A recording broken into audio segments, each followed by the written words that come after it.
Hi, my name is Cindy Rang. I'm Brandon Motzkus, and today's FabriChat.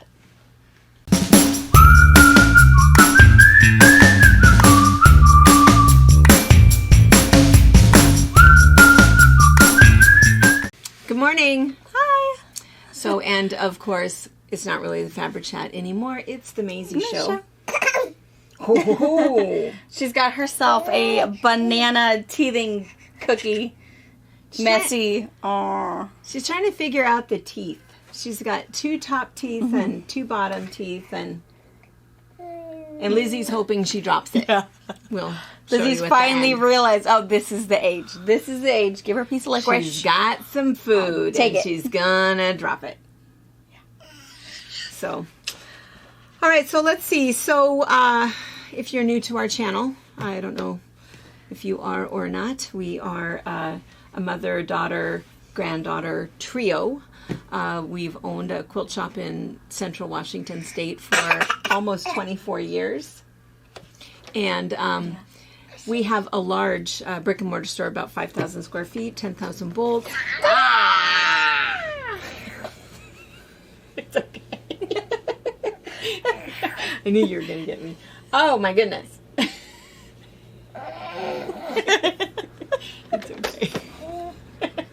It was just so wet when you touched me. Anyway, and we do our little FabriChat every Wednesday morning where we just, the way that we started it years ago. Now it's going to be a game. It's going to be a game. Was, we started it during the pandemic because it was kind of like having coffee with friends. And we've continued, so it's kind of fun. Sometimes we talk about quilting stuff. Sometimes we talk about nothing. And then every Wednesday night at 5 and every Sunday afternoon at 12:30, we do a box opening. And that's when we show you all of the kind of fun stuff that has just come in the store brand new, which is kind of fun. And then we have lots of other features. We...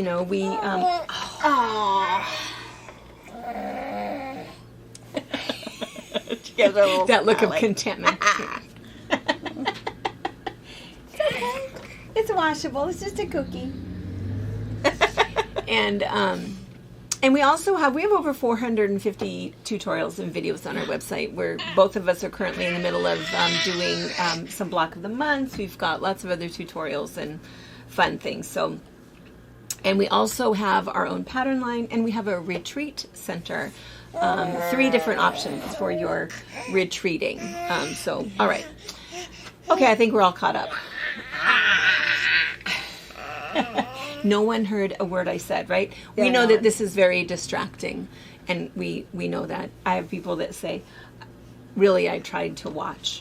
I tried. And I understand. All day long, we get very little done. Yeah. Because of this little munchkin. Why are you pulling on her? Because she got a reaction. Yeah, I know. Just trying to hear it again. Get mom. What? That's not fun. So, all right. So, with FabriChat today, I have to tell you that typically we try to, we just, our whole goal. Hey. Miss over here. Our whole goal in FabriChat is just to have fun. We think it's important just to take you away from whatever else is going on in your life and just have coffee with friends. And we just want to be those happy, fun, friendly friends that don't talk about anything controversial. And we try not to. Sometimes it's controversial, but not on purpose. But and we typically don't talk about what's going on in the news. And the reason for that is because there's a lot. There's enough of that with floods and famine and war and politics. And, Dad and I probably watch 15 minutes of news 5 times a week, and that's about it. We're pretty selective. We don't want to listen to the same story belabored again and again and again. So, we just think that there's things that we need to know. Most of the stuff we can't do anything about, and, we just put our energies elsewhere. However, there is something in the news at the moment that we kind of want to address because we feel like we can do something And I think it's something that's on everybody's mind because so many of us have been to Maui. A lot of us have friends there and on Oahu. And for those of you guys that know Janet Clark and Robin and Margie, those guys are all on Oahu. But island, you know, the other funny thing about Hawaii, the reason that all of us love it so much is island people, they're just a different breed, you know. They're just so kind and so warm, and the whole idea of family, you know, they have a whole different pace. One of my favorite signs ever on, well, I have two on vacation. One is you must drive 55 miles per hour on the freeway. Yeah. Bless your hearts. And the other one is we don't know what our store hours are because if the surf's up, you know, Yeah, we'll be at the beach. we'll be in the back. Yeah. So just such good people and warm people, and I think that we are all so emotionally affected by what has happened down in Lahaina. And so I just wanted just briefly a couple of things. I did talk to Janet last night. I know that she was getting a lot of phone calls, but you know, I don't want to keep watching the news. I don't want to look at those pictures. I just wanted to ask somebody who's down there what is going on and what can we do. So she told. You're so I think she likes it because her fingers. I think so too. You get in there, and I'm gonna sit this way.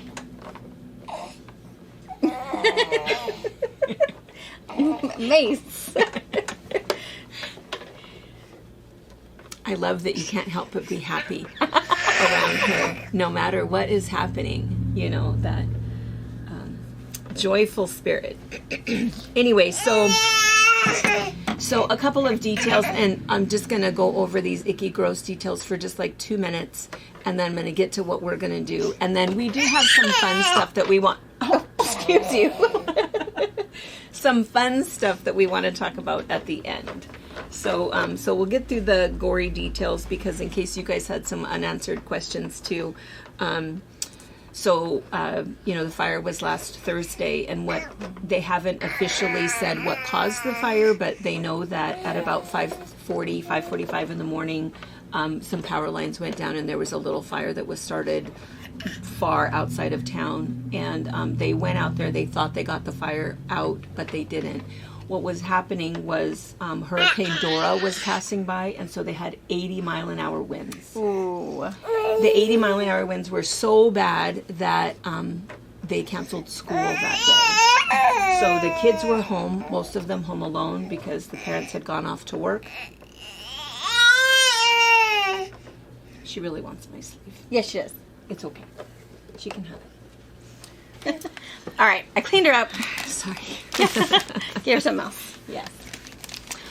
All right. So, anyway, the wind was so bad at 80 miles an hour that they had canceled school and all of the kids were at home. The adults had all gone to work, but then as the fire progressed, they lost power and all communication. No landlines, no cell phones, no cell phone tower. So what had happened was people on the mainland and people on other islands knew what was happening.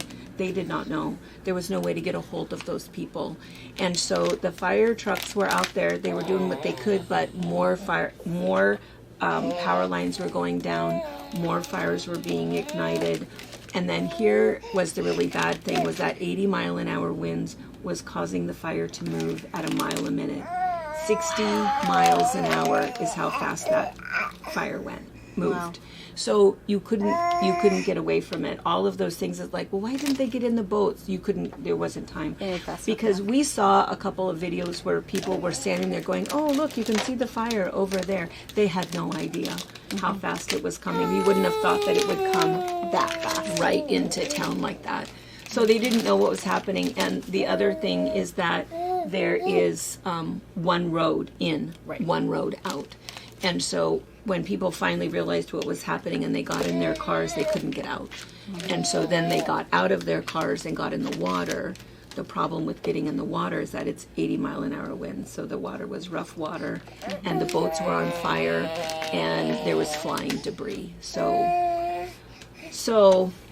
You know, it's just the other statistics. I'm not even. It changes every day.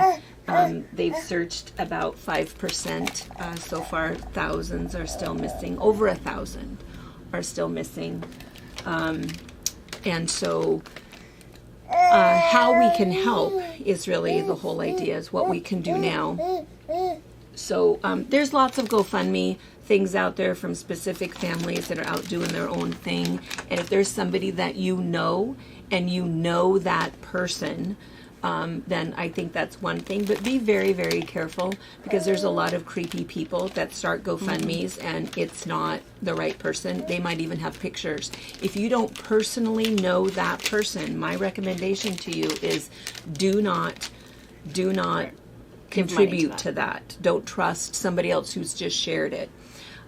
So right now, Janet said that they are almost overrun with donations, that FEMA is in there and they're bringing in pods so that they have a place to stay.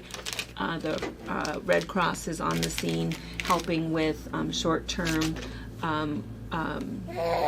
centers, housing for people, and food. But the food banks are getting huge donations. There's huge donations, just like when Pateras burned, people that are bringing up towels and pillows and blankets and all of those sorts of things. So they're trying to organize all of that stuff. And what they're really going to need is two things from us. Well, I'm going to add a third thing, but two things. Number one, don't go to Maui. Don't go to Maui. They need those hotel rooms for those people. Okay. And FEMA will pay the hotel for them to be there. So that whole idea of, well, we should go contribute, and the tourism, not now. Wait. Don't go there. They don't want you to be there because they need those spaces for them to be there. The other thing is that instead of the Red Cross, there is a better suggestion. I think the Red Cross does a great job. I think they do really, really well. We're just going to open it. I know. I'm really worried she's going to open it. I'm just going to say there's a lot of administrative fees with Red Cross. There are other organizations, and there's one specific, and it's the Hawaii Community Foundation. 100% of the donated funds go to Hawaii residents and Hawaii situations. Yes. It's all volunteer. It's a total nonprofit organization. And they have a sub-fund called the Maui Strong Fund, and this is all to the fire victims. We're going to put the information across the screen on the bottom. And I'll put a direct link on in the description. They have an FAQ, frequently asked questions page that tell you how to get the money to them. You can donate, but you can even send a check. It's fully tax deductible. You can send a check. And the big thing is that right now they're kind of setting up some temporary housing and food and shelter for people. What they're going to need going forward is a ton of money. These people are all going to have to rebuild their lives. Grab an earring. That's near earring. And so that's what that money would be for. So that's our suggestion. We are going to do some fundraisers, and we'll talk about that in a minute. But we're going to do some fundraisers to send money to that organization. Don't eat it. Did you put that in there? Another interesting thing to note is that the food bank is run by this organization. Oh, okay. So that's the other thing, is that, if they have, they're getting a ton of donations right now, but as they need going forward, because we're all in it and listening and emotionally invested in this right now, but are we still going to be 6 months from now? Are we still going to a year from now? I mean, they've got a long road ahead of us, and so the amount of money they're going to need going forward is fairly substantial. So anyway, Hawaii Community Foundation. The other thing is that there's a gal, Miss Kate. And this was sent to me by, let's see, I just want to make sure and get the name right, because there's Sewing with Kate. It's not the same thing. And there is, this one, Quilt with Miss Kate. She is from Maui, and she is a quilter. She is from just outside of Lahaina, so she can actually get in and. She's there, and she is collecting quilts, and so we will have the information on that. But it's not the same thing as Quilt with Kate. Right. Totally different person. And Miss Kate, if you Google that, is a fabric collection line from Moda, not the same thing. So this is something very, very specific. We will put the information for how to send quilts. Because here's the thing with quilts. It's not the same, and we all know this because we're all quilters, it's not the same thing as a blanket. When somebody says, oh, we're going to take, towels, pillows, and blankets. Great, that's fantastic. But here's what we're going to do. I think a quilt is something different to make sure that everybody has a quilt, because I think as a quilter, we think of it as a hug. What can we do for you? Well, we want you to have something that even years from now you can look at that and know that some stranger on the mainland was thinking of you, and what can I do for you, so that you know that we've got you, and having something that you can wrap up with that and feel it as a hug. That's what we want. So we'll put the address of how to ship your quilts there. For local people, if you want to drive your quilts to us, we will ship them. We're going to ship at least a box a week. I mean, we'll see how many we get, but we've got a fantastic shipper. And so we'll box them up and we'll send quilts from here. But if you're from like Florida, Texas, California, don't pay to ship your quilts to us. Just ship them directly to her. You can attach a little note if you'd like to. I think a label is always nice. All it has to say is, hugs from Austin, Texas, or, whatever you want to say. And you can put your name and contact information if you'd like to. But usually what we always have suggested is just to attach a little letter and just, a little note of encouragement, and just to say that you're thinking of them and that this was made with love, and we're hoping you feel a hug with it, and however you'd like to do that. And then, but those of you that are kind of local, bring your quilts here and we'll ship them down. And we'll keep doing it for as long as we have donations. I'm going to go through my stash of quilts. This is quite large. And people are going to ask about size, and it doesn't matter. It doesn't make any difference. I tend to send lap quilts because that's that whole idea, right? Is, they don't have anywhere to put them right now. Yeah. So if they're in a shelter, in a hotel room, they don't have room for a lot. Yeah. And she may be waiting on some of them until people, I'm not sure what she's going to do. She'll know what to do best. So whatever you have, she's not going to turn anything away. Baby quilts, youth quilts, queen size quilts, it's not going to matter. But anyway, so that's where we're going to send them. That's gross. I mean, it's clean, but it can't taste good. Don't send us cards and letters. They're not poisonous. It's all. It's by honest, so yeah, it's all fun. All good. But anyway, our philosophy has always been, when it comes to donating, we want to make sure that it gets directly to the person that we intend it to go to. And so that's why sending quilts to a quilter in Maui, sending the money to Maui, I think that those are the important things. So one way that we tend to raise money for something like this is we'll have a day where we're going to say 100% of our sales or 50% of our sales or everything on this line, we're going to donate all of the money. We've done that multiple times before. We'll do it again. We don't have a specific date for that yet. And we might talk more about that tonight because maybe it'll be rectified by then. But the reason is something else that we need to tell you about. Our website is a little hokey right now. I know. Oh, it's so frustrating because what has happened... Trade. What? She's upset about the website. You want to clean that off? Where's it to clean? Ready to get out? Oh, is that better? I've got a banana cookie. I'll give you a tush. Better? Is that better? Just gonna play with my necklace for a minute. So what has happened with our website is we have Rain Retail, also known as Like So. They have been our hosting company for several years, many years, many years. And when we have a large website, you have to have a host. Because when it comes to all of the banking, we don't know your credit card information. We're not supposed to know any of that. So they have contracted with a bank, and all of it is FDIC insured, everything. They don't know your numbers either. It's all done kind of offsite and banking, and I don't know all of the details. All I know is that they changed banks. From going from WorldPay, they went to another one, and it has been a pain in the neck. I'm not very happy with Like So right now at all.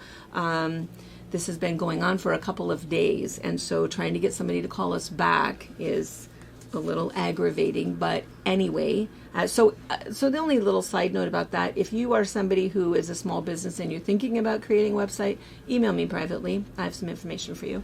But anybody else, here's what you need to know. When you order on our website, at this moment right now, you can only check out with PayPal.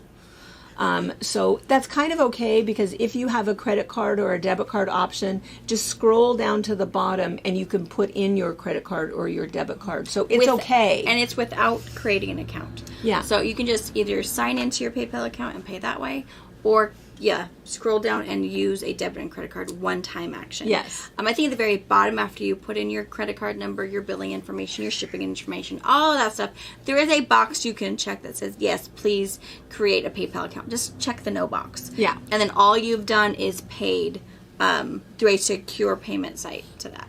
So there is that. If you call the shop and say, hey, I need help checking out, that is how we will check you out. We won't create you an account. We don't have a credit card option right now. Yeah, even our in-store swiper does not work. No. Yeah. It beyond frustrating. It's a problem. So hopefully later today, tonight. We'll see what happens. Hopefully it'll be already done, but mercy. Yes. So in the meantime, PayPal, the whole idea with PayPal fees, it's fairly substantial. It's just like GoFundMe fees. You know, they take a fairly large portion for that. So for us to say we're going to put this line of fabric on sale and 100% of the proceeds will go to Maui, we kind of want to wait until we're not using PayPal for that. And so it might be a couple of days. If it's not for tonight's box opening, it probably will be for Sundays, or we'll do something special. But anyway, so that's the only reason that we're waiting. But we have a couple of things planned for that. Some quilts we're going to sell. We have some other things. So anyway, so that's our... And once we have it all figured out, I will also send out an email. I know you haven't had a newsletter, I think, since before Little Miss came out. But I will send out an email of just how to help the Lahaina Maui relief. So that if you miss a box opening, you're not late. And if you feel like I really do want to contribute, I want to know what's going on, we'll put all that information into an email. And also, if you're watching a box opening or whatnot, you'll see those.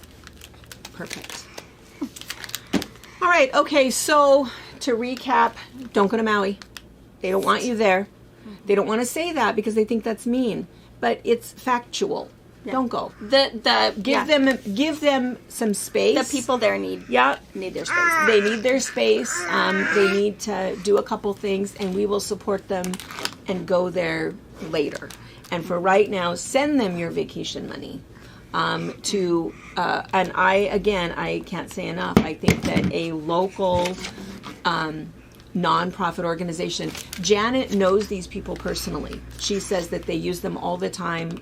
Her company pairs with them, and 100% of it stays local. That company might be someone to contact if you have a vacation home in Maui that was not affected. If you have an Airbnb in Maui that has not been affected, I would contact this community.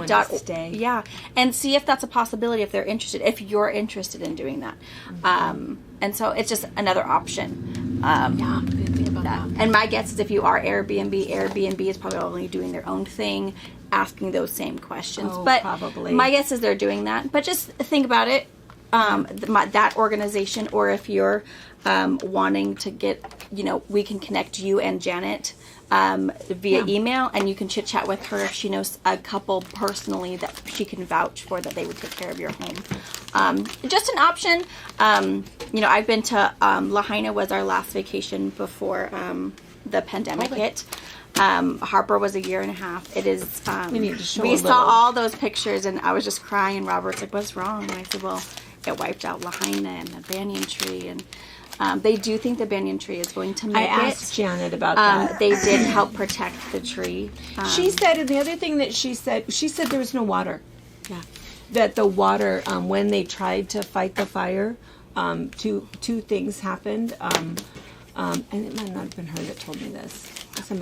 They said 2 things happened. They said one thing was that the water didn't work, and the other thing is that the firefighters knew, and the firefighters went to get their families. Yeah. So 2 things happened. Scary. But Janet said that banyan tree has been there a very, very long time, and even if part of it is damaged, which she'll it is, probably be okay. She thinks that it hasn't been the banyan's first disaster. Yeah. That's the other thing I was thinking is I was looking, because there's usually a bunch of boats out on the dock. And usually on most of the bigger boats, we're most of fisher boats, not necessarily tourist boats, there's a big jet pump that they can shoot water out of this. But my guess is if it was traveling, I was going to say, if it was traveling so fast, they didn't have a minute to untie their boat and hook up a pump.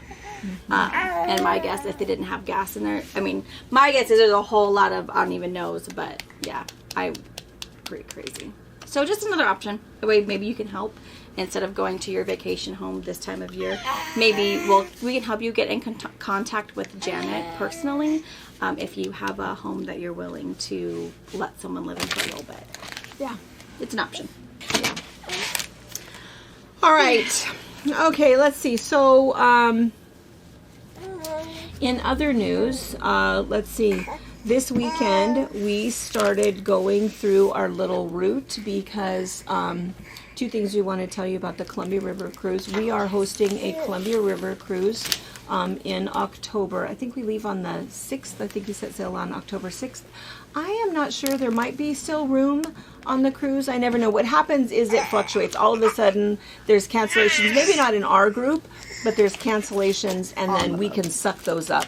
Because the boat, it's like 150 people. There's not a lot of, it's a fairly small boat. We will have sewing machines. We are sewing on the boat. We have some historians on the boat. It's going to be kind of fun. So 2 pieces of information. One is Pa is out. He's not going because not because. He was kind of wafting back and forth anyway, and he's got this whole thing about he kind of wants to retire a little bit early, so he has some things he needs to get done, and paid leave is kind of part of it. So anyway, whole long kind of personal story there. But so these 2 are coming. I'm super excited. You're going to be way more help. Don't tell Pa I'm excited, but I am. You're going to be a whole lot of help to me. Pa was going to be a pain in the neck. So it'll be kind of good. So I'm excited about that. So these 2 are coming on the cruise. So that'll be really, really nice. So you heard it first here. Nobody else knows. We are having we're having a Zoom meeting on Thursday. If you're kind of on the fence and you think there might be a spot or whatever, contact Ray and John, and maybe you can even just listen in on the Zoom and kind of hear some of the details. So, do it.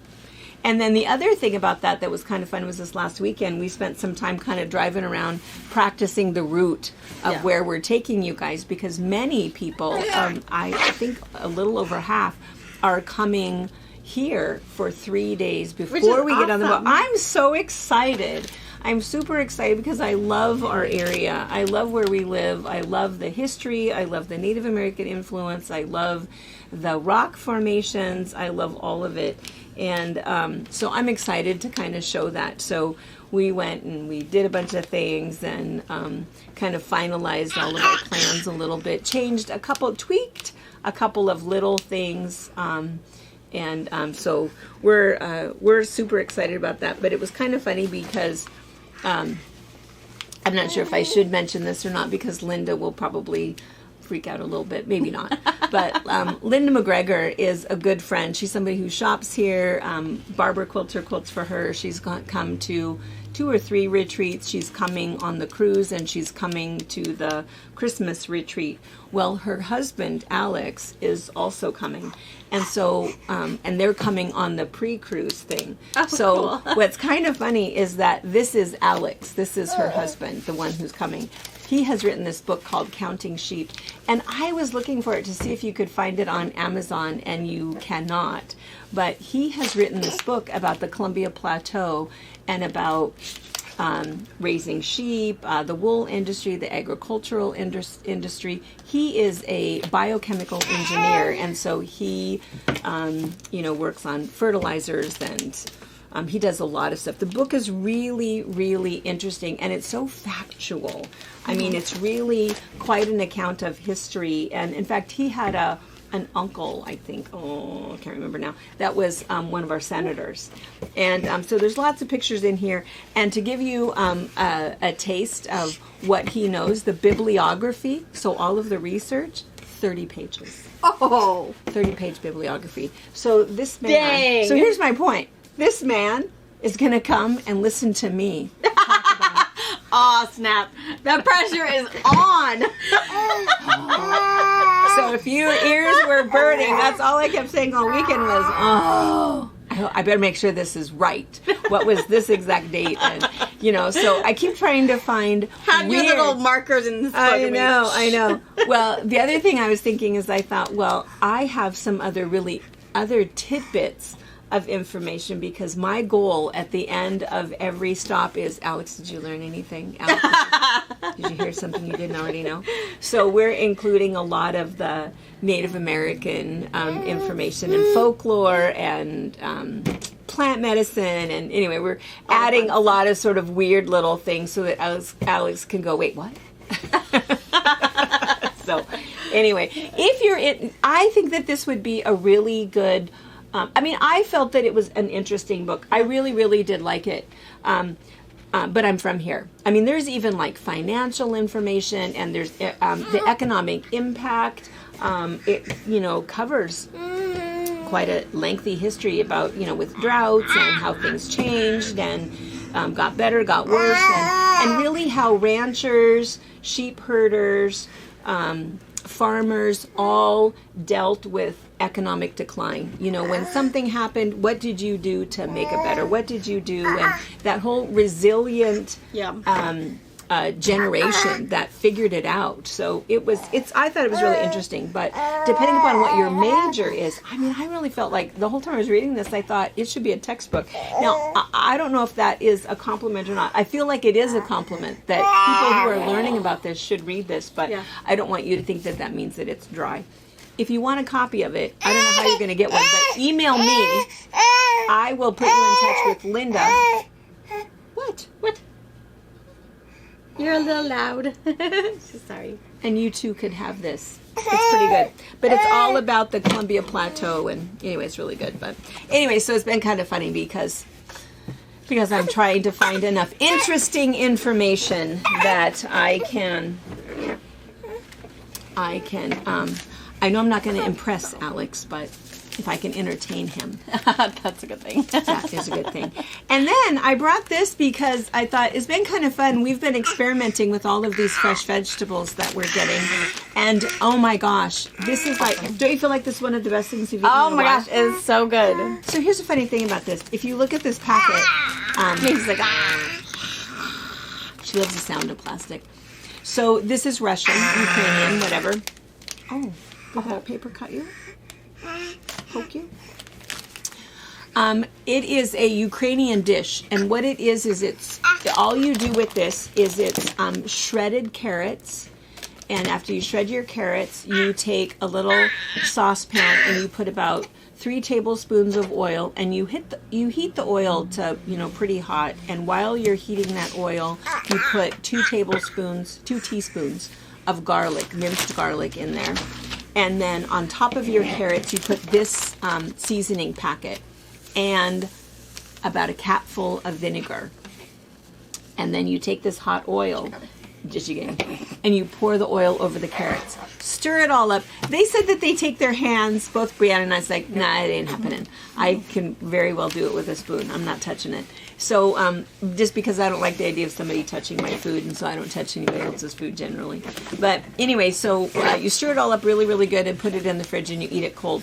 And the spices, I can't remember what the spices are in it, and I can't read it. But it's a really interesting blend. It's really, really good. And I keep saying that I'm going to put it on cabbage. So I'm going to try to do, I can't tonight. Woo! I can't tonight. I can't tomorrow night. But maybe Friday night I'll do it and I'll let you know. Because I love shredded carrots and I love eating carrots. But I don't, but I eat a lot of cabbage. Yeah. I'm going to try it on cabbage. And I'll link this spice packet. You can get it if you have a Ukrainian or a Russian store in your area. Take a little screenshot and ask for this. Mm-hmm. This is their spicy version, and I would not say it's spicy. It is not spicy. There's just flavor in it. It makes you wonder what the non-spicy tastes like, because I don't know. Yeah, because it's not spicy. And if you're somewhere you can't find it, I'll have it linked in our Amazon store. I think it's a package of 3, and they're what, like $3? Oh yeah, super inexpensive. Maybe $2. Yeah, super inexpensive. Because I think that some of the spices that are in there, it's that whole thing about, well, do you really have turmeric? Do you really have, And I don't know. Does Amazon tell you what the spices are that are in it? Oh, I'll look. I don't know. It might. I didn't look. It's fantastic. And so it's good. One of those funny things that I kept thinking, because it's like apparently everybody makes this. Every Ukrainian family makes this. I thought I've never had it. That's what I said. I've never even seen it before. Tracy told us about it because Tracy went to a potluck and she said it was the second time she'd had it, and it's so good. And it's really filling for just being seasoned carrots. Yeah. It's super good. And so then I went into our local Ukrainian store and talked to Maria, and it's like, Maria, what is the deal with this? She goes, oh, yeah. And so she pulls it and she says, so she's telling me all about it. So, oh, yeah, we eat it all the time, all the time. And so then, and there's all of these other, what do you think there is? Probably 15 other sauce packets there. Yeah. And so and you can't read any of them. They all look like this. An idea. And I said, what else is here that you're not telling me about? That I need to know. What, is there something else here? And she says, well, you take that home, you try that, and then you let me know. So I'm going to go back. They have a Facebook page. I told Mom that Maria should do a season of the week or whatever. She should. A seasoning. Whether she can have taste samples in the store on Tuesdays.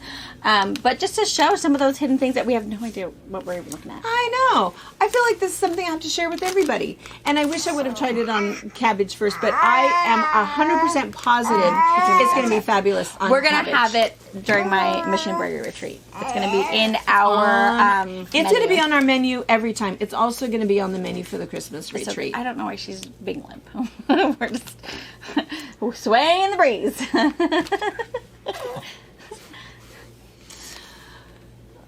Yeah, it's so good. It's really, really good. And she said, too, that you can use any oil. You can use olive oil, coconut oil, kind of whatever you want. It's just the binder. Yeah, it's just the binder. And a lot of those oils, we're looking at MCTs now and knowing that we do need that oil in our body, and it makes us healthier and actually lose weight. So if you're choosing the right one, not vegetable oil. Anyway, I wanted to tell you guys about that. What was the other important thing I wanted to share? Ooh, let's see. I don't remember. But I know I'll be talking the website. Yeah. I do have one other quick little thing I was going to tell you. So this was kind of fun. I need to find it here. Oh, no. See, I'll take that. Why do you already know about a phone?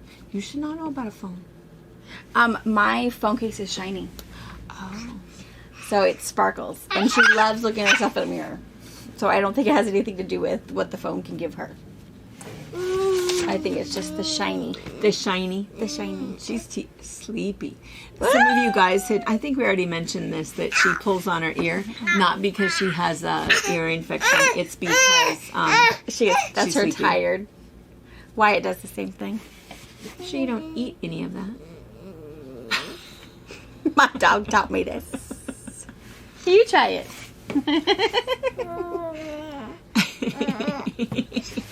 All right, so Deborah Richardson, my friend, who must know me extremely well. Let go. That's aggressive. I have this major thing about spiders. Major thing about spiders. And in fact, I'm even leaving my house now in a real different way. I'll see if we can put a picture in here of, I have like this really weird sunflower that's growing in kind of a strange place, but I love it when some bird is there doing something and drops a little seed and I have a random flower. So I think I have 4 random sunflowers growing in really weird places, but one happens to be right outside my front door. And now it's so big and it's the head's getting heavy, and so it starts to droop before it starts to dry. And so now what happens is there's this tiny little pathway with where my hedge is. There is a spider who keeps rebuilding a little nest there. He knows I walk through there, and Pa walks through there. He's trying to catch a human. That's what he's doing. Trying to catch a human. He's going to be the hero of the neighborhood, and everyone's going to eat well for the winter. So I don't go that way anymore. So it's super, super horrible. And I worry about it. It's like even when I pull in, it's like, wait, I have to walk all the way down. Because, you get in that habit, habit of you just do the same thing every time. It's like, wait. So why don't you just, make him build his home somewhere else? Well, how am I going to do that? I have to go, catch him, kill him, what? If I kill him, what else am I going to kill? Because what else I have out there is I have little praying mantises. Well, yeah, you don't have to hurt them. They're not going to hurt you, I like them. I like the bees. I have a lot of good bugs out there. So I hate the idea of pesticides. And I also hate that that's really his environment, so he shouldn't have to die if he's living outside. A spider that comes in my house, he needs to die. Because now he's found his way in, and he needs to die. But spiders outside, I think they need to move on down the road. But I also think I don't want to know anything about that. That's Pa's. See, that whole high maintenance, and he does this and I do that. That's his job. And he needs to protect me from the spider. He does walk through the spider nest often. Because he even said, that damn spider built his nest. He was like, oh, God. I don't want to know that. And then sometimes he's got it rebuilt. It's like, okay, that one made it through. Let's get the next one. It's awful. It's so bad. I know there's one that is a cat spider who has built his home off of one of the nozzles for watering our grass. So our grass goes all into one thing, and you have to change the valves to change what section of the lawn's being mowed or watered. So I told him, I think it's connected to the backyard rear part. Yeah. So I told Robert, because I just watered all the things. So I watered everything except the back. He said, well, why? That one needs the most water. I was like, well, I'm not touching it. There's someone living there. He's like, and you couldn't move them? No. So he goes out there. He's making fun of me the whole time, and he just grabs the stick and winds him up and chucks the stick. He's like, okay, but dude, what if he got off the stick? Yeah. So I said, you're gonna need to water that part of the lawn, because I didn't. I was brave enough to put my hand in there to turn the other nozzles, but he's in there shaking, trying to catch. He's like, yeah, no, bro. If you leave, we're gonna both die out here. No. Either. So, all of that, spiders, ew, it's a DNA thing. So, so Deborah Richardson, my friend, you want to see?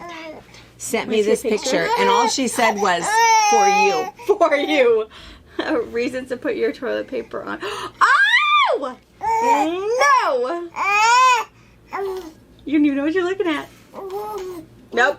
Mm-mm. Can you imagine? But totally I can't even. I don't even know in how many ways I would hurt myself if I saw that.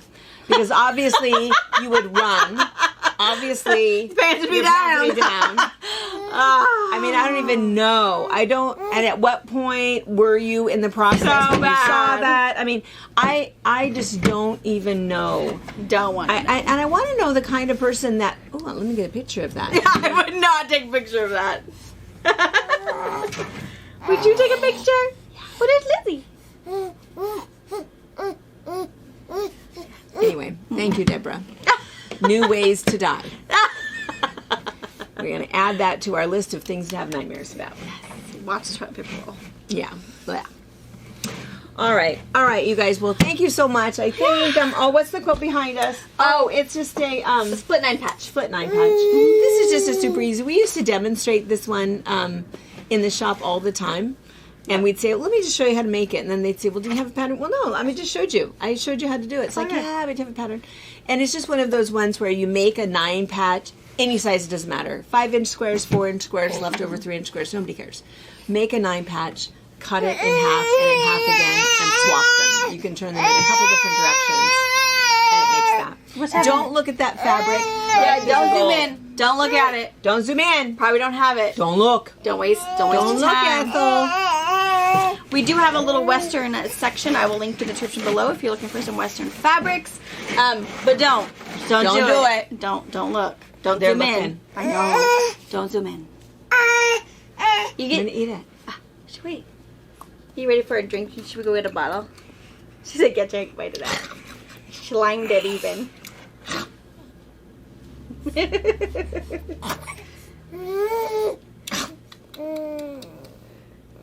Silly Nana. Oh, I just couldn't get it. What a goofball.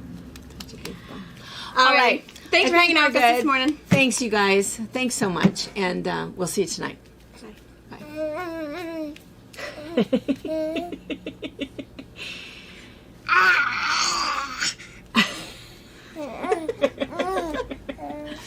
What a goof.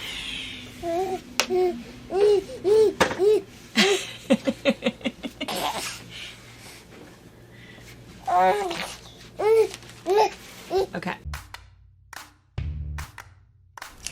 Thank you for watching our video. We invite you to leave a comment, hit the like button, or better yet, subscribe to our channel so you never miss an episode.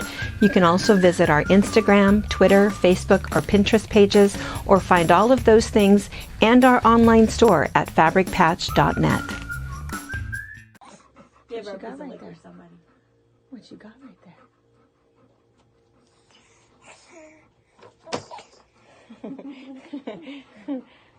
What you got right there?